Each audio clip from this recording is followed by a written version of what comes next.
যখন ট্রেন কম চলতো এই ট্রেনের ব্যবস্থা করেছিল কংগ্রেস, এই রাস্তার ব্যবস্থা করেছিল কংগ্রেস। কংগ্রেস ভেবেছিল বহুতালিতে হসপিটাল হলে এলাকার মানুষের সুবিধা হবে। তৃণমূলের এমএলএ কে জিজ্ঞাসা করবে আপনার পাঁচালি থেকে একটা ঝুড়ি বের করুন যে আপনি বহুতালি অঞ্চলকে এটা করে দিয়েছেন, মাথা চুলকাবে দেখবেন। একটা কিছু করেনি এমন, তাকে মাথা চুলকাতে হবে, না হলে বড় বড় পোস্টার টাঙাতে হবে। 100 কিলোমিটার রাস্তা করেছে দিদিমণি, দিদিমণি রাস্তা রিপেয়ার করেছে, নতুন রাস্তা একটাও করতে পারেনি। এটা বুঝতে হবে। আমরা আমাদের দাবি জানিয়ে এসেছি, কংগ্রেস দাবি জানিয়ে এসেছে বহুতালি হসপিটাল থেকে বেড সংখ্যা বাড়াতে হবে, ডাক্তারের সংখ্যা বাড়াতে হবে, নার্সের সংখ্যা বাড়াতে হবে। এটা আপনার আমার দাবি, এটা আপনার আমার জন্য সকলের দাবি। আমরা বলেছি সুকিয়া ব্লকে একটা কলেজ নির্মাণ করতে হবে। এখানে একটা কলেজ থাকলে বহুতালি অঞ্চলের লোককে চিন্তা করতে হবে না তার বাড়ির মেয়েটা যেন হাইওয়ে গিয়ে কলেজ শেষ করে আবার বাড়ি ফিরে সন্ধ্যাবেলা চলে আসতে পারবে।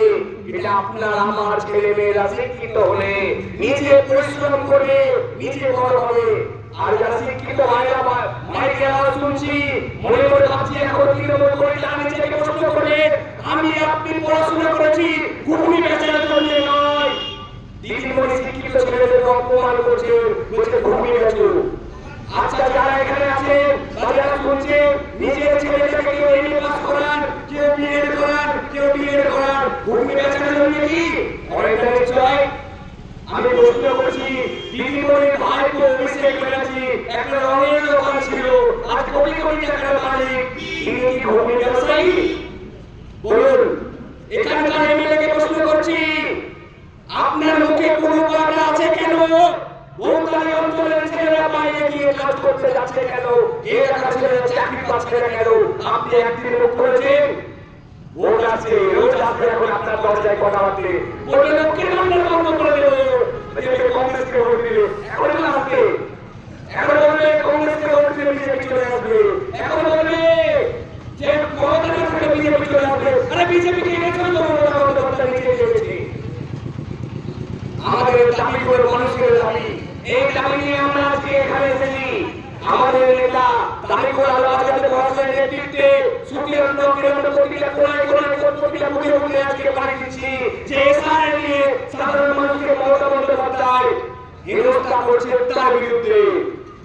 এটা চালাকি। মমতা বন্দ্যোপাধ্যায় যেরকম 2021-এর ভোটের আগে এনআরসি করে কি করেছিল, এলাকার মানুষকে ভয় দেখিয়ে দিয়েছিল, দেখেছিল না যে মমতাকে ভোট না দিলে বিজেপি সব বাংলাদেশ পাঠিয়ে দেবে।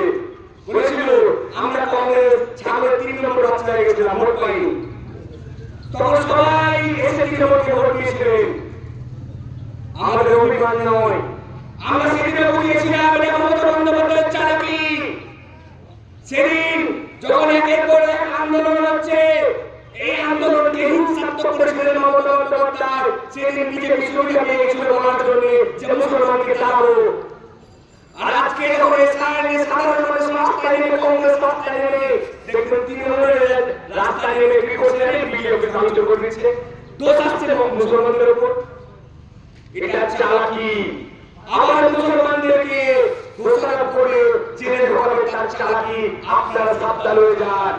ওয়াকফ নিয়ে যখন আমরা আন্দোলন করছি, অধীর চৌধুরী এসেছিলেন ভারতে ওয়াকফের বিরুদ্ধে আন্দোলন করতে, আপনারা সবাই জানেন। আমাদের নেতা বারবার মানুষের দাবি আরো উচিত আমরা রাস্তায় আছি।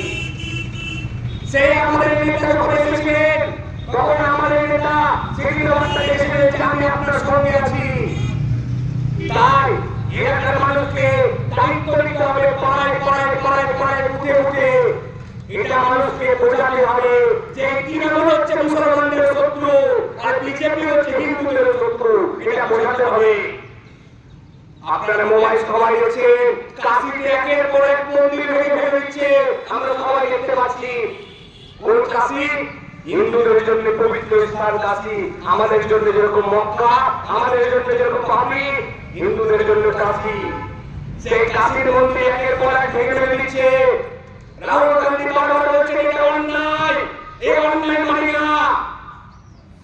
কোন ধর্মীয় স্তর ভাঙা চলবে না, হিন্দু হোক মুসলমানের হোক।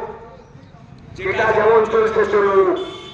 সরকারের কাজ ধর্মীয় স্তরে নয়, মমতা বন্দ্যোপাধ্যায় একের পর এক মন্দির তৈরি করছে আরএসএস কে খুশি করতে।